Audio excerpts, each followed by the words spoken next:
The king has returned.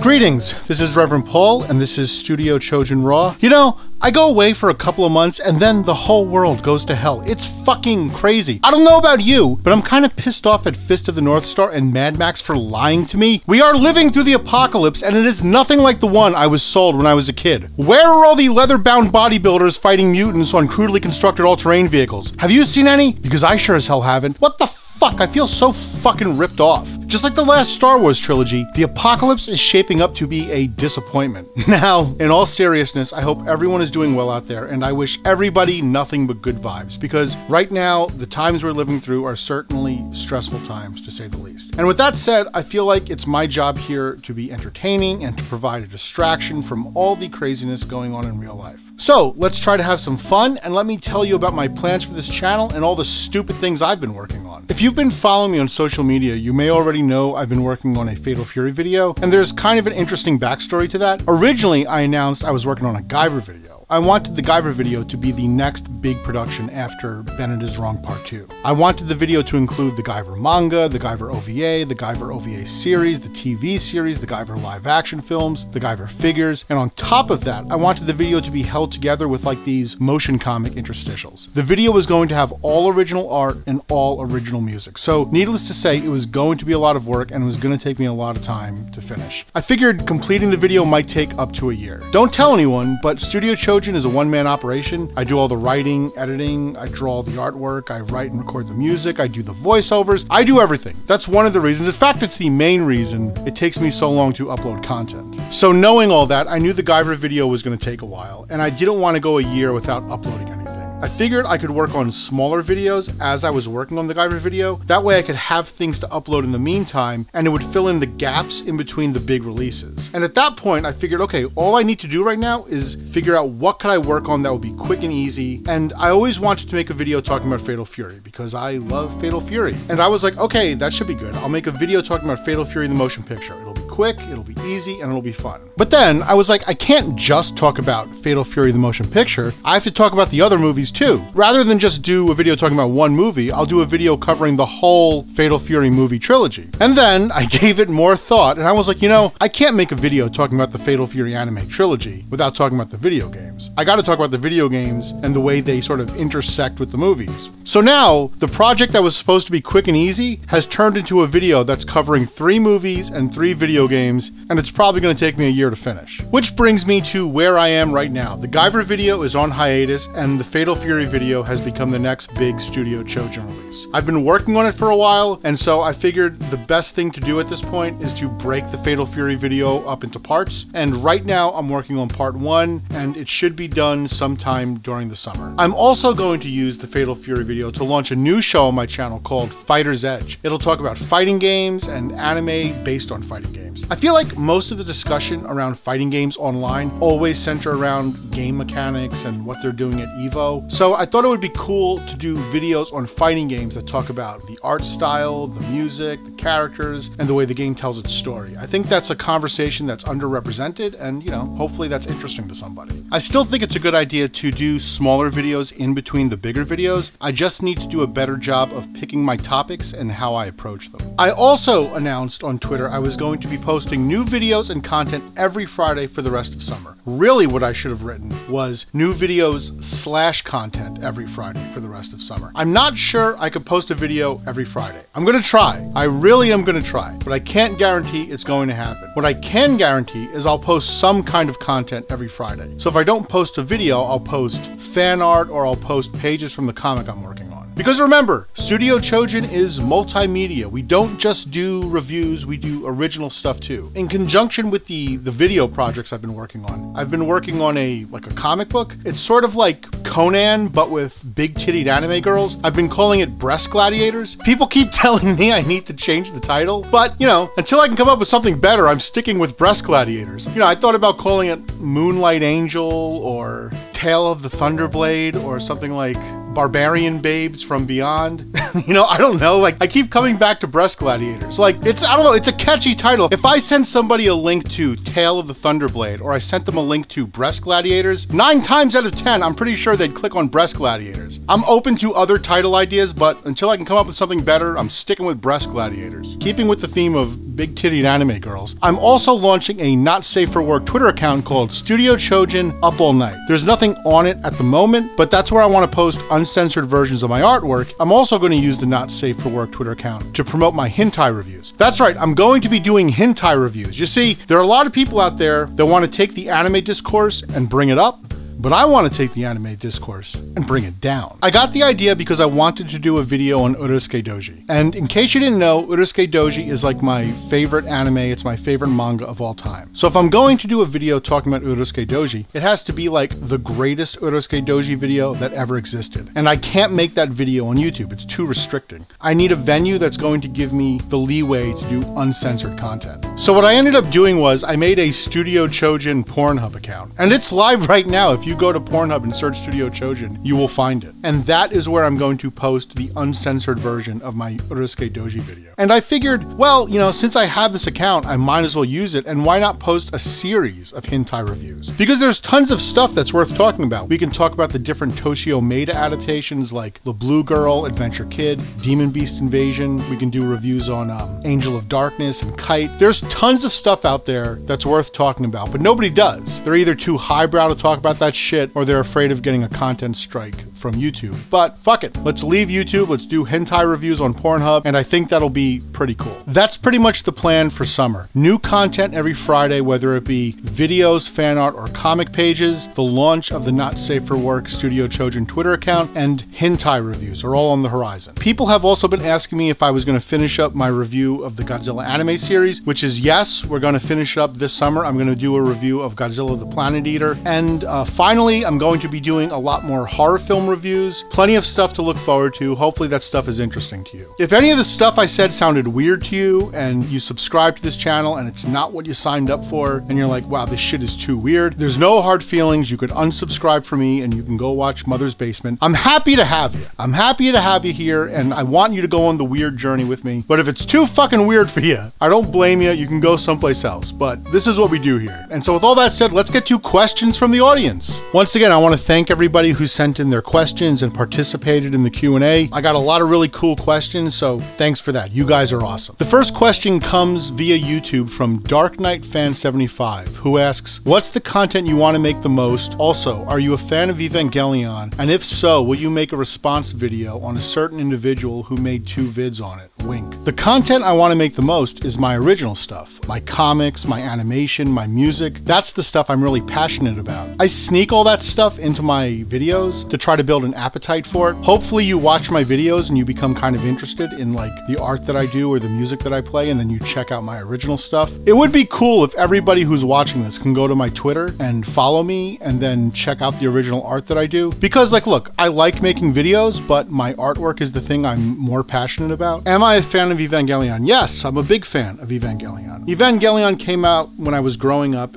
It came out during a seminal time in my life, and it's built into my DNA. It's like, it's an important part of who I am. Like, I forget about that sometimes, about how like, what a big deal Evangelion used to be to me. I'm a big fan of Yoshiyuki Sadamoto. I think his character designs are amazing. I have the Eve art book, and that's one of those books that was really important in teaching me how to draw. I used to constantly take that book out and copy the pictures. So yeah, I really love Evangelion. Am I going to do a response to Bennett's Evangelion videos? Depending on the day, it's either yes or no. It kind of depends on how I feel. Sometimes I'm like, yes, I'm totally going to do it. Other times I'm like, no, I don't think I want to do it. I don't want to be the guy who's typecast as like, I only talk about Bennett. I want to talk about other things too. So I'm sure at some point I'll probably get around to doing it. I probably will do it eventually, but I want to kind of build a body of work away from that before I go back to it. The next question comes from Nico via YouTube. Nico asks, you ever do any voice acting or wanted to get into it? You got a cool ass voice. Well, thank you, Nico. I appreciate that. I've done voice acting in my own projects. I have some cartoons that I've done that I've acted in, and I've shot a couple of short films that I act in. I act out of necessity. I don't really want to be an actor. I act in my movies because nobody else will, so I have to be in it. But hey, I'm open to it. If there's somebody out there who is interested in having me in one of their animation projects, drop me a line and I'll give it a shot. I'm basically the man of three voices. I have the voice that I'm doing right now, my normal voice. I have my Japanese announcer voice that goes like, Big Herosekishi, Super Zombie Whiter. And then I have my Solid Snake voice, which is like 16 years ago, Arsenal Gear.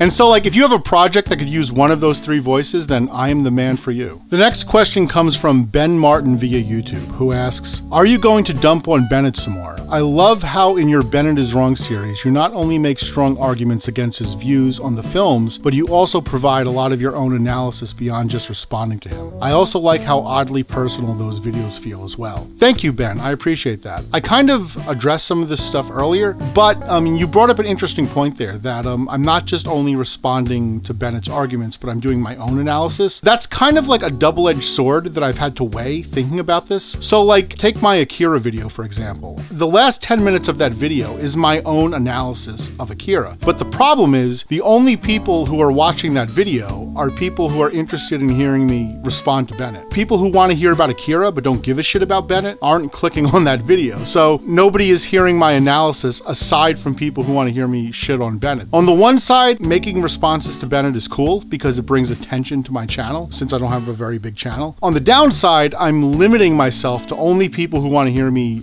respond to Bennett. So, that's something I've also thought about with the Evangelion video. If I make an Evangelion video, do I only want to limit it to people who want to hear me talk about Bennett, or do I want to open it up more to other people who just want to see a video on Evangelion in and of itself? I don't know, that's the dilemma. That's kind of why I go back and forth thinking about it. The next question comes from Mr. Kurt via YouTube, who asks, do you plan on doing an analysis on something that you enjoy personally? And are you planning on doing any live streams? Pretty much every video I make is a personal video. I'm not chasing the algorithm. I make videos on topics that I'm interested in, or they're topics that I have an opinion on. I probably would have a bigger following if I just chased hot topics and did everything everybody else was doing. But I can't make a video if I'm not interested in the subject matter, so I just kind of talk about the things I like talking about. And will I do live streams? Yes, eventually I will. Not right now because I only have 6 subscribers, so if I did a live stream now, I'd be lucky if I got 2 people in there.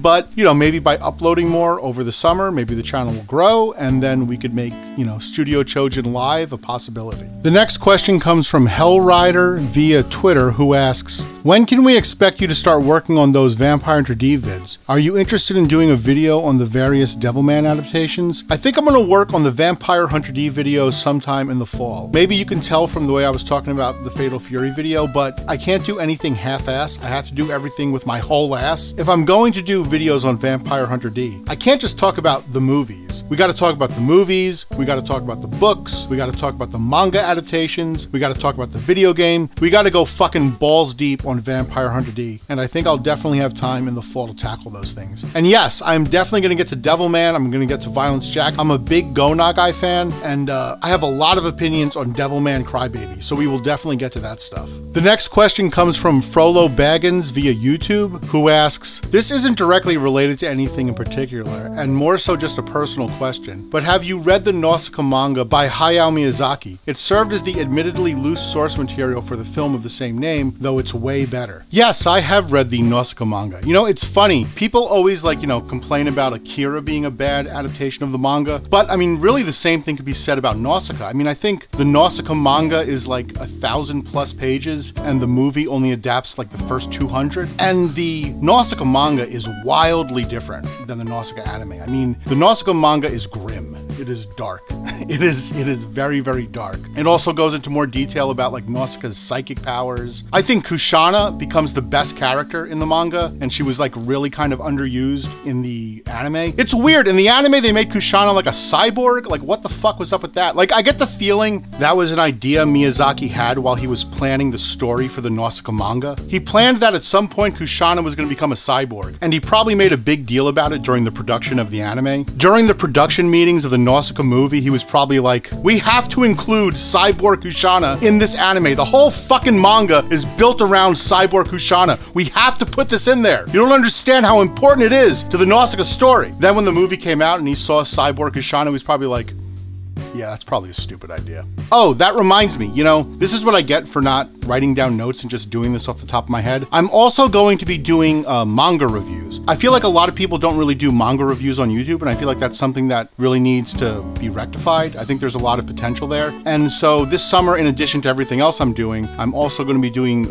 reviews of manga, and the first manga review I'm going to be doing is Legend of Mother Sarah. So look out for that stuff. It'll come out probably sometime in July. The next question comes via Twitter from Awesomely1, and Awesomely asks, do you think you'll do a face reveal in the near future? No, I don't think I'll be doing a face reveal anytime soon. I think you need to lead with your strengths, and I'm not going to win any beauty pageants. I'm certainly not the best looking guy in the world. Anything I draw is going to be infinitely more interesting to look at than me. So I think the people who kind of check out my videos would rather look at my artwork than look at me. I certainly would rather look at my artwork than look at me. And plus I think it kind of separates me from all the other channels who are just like, I'm a guy standing in front of anime posters. Like I'm incorporating my artwork into my videos, and it makes my videos different. Also, I like that idea of like that Batman concept of like, you know, as a man, I'm just a person, but as this kind of disembodied voice, I'm like more than a person. I'm this idea.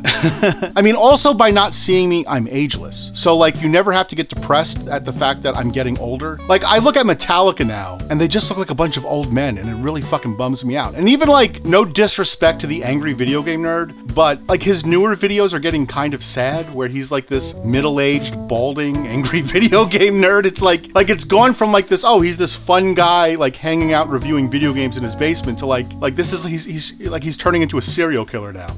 Like it's getting creepy. All due respect to the angry video game nerd, he does make great videos, but like sometimes it's best to hang those things up and leave them where they were. But yeah, I don't think I'm going to be doing a face reveal anytime soon. The next question comes from Georgie Kobakitas.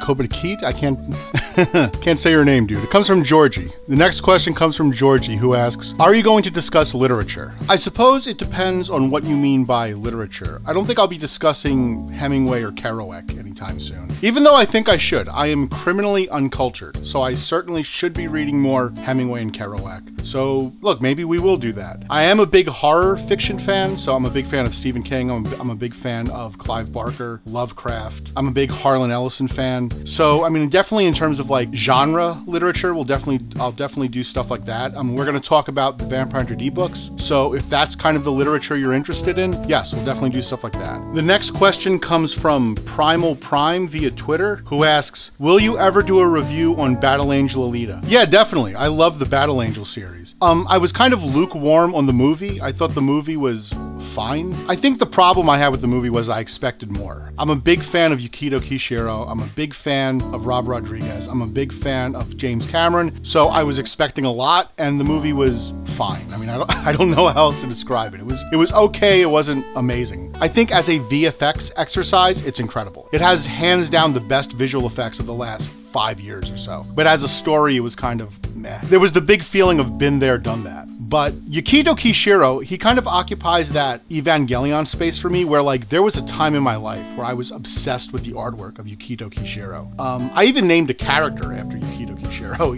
He was like that important to me at the time. I used to copy the covers of the Battle Angel manga because when I was a teenager, I didn't have the manga. I only had a catalog that had pictures of the covers of the manga. And so I would just sit there copying those covers all day. And I just loved that cover of Alita with the angel wings, and she has that robot torso. Like, I thought that was the coolest image in the world. So yes, we will definitely talk about Battle Angel Alita. The next question comes from the Slafer via YouTube, who asks, I hope you can make videos about video game soundtracks. Out of all the stuff on YouTube, nobody talks about it unless it's the really big ones. I agree, that's a really great point. And now that you bring it up, I think it might be a good idea to do a show that's centered around video game soundtracks, sort of like the way I'm doing a show that's centered around manga. It's definitely an idea that needs to be explored more. And so yeah, like I'm definitely gonna look into it, but I agree, like there's tons of great video game soundtracks that I'd love to talk about. The next question comes from Nibba Nibba via YouTube, who asks, have you watched Sin City or read the graphic novel? Yes, I have read the graphic novel and I've seen the movie. I mentioned before I'm a big Robert Rodriguez fan, and I think the Sin City movies are awesome.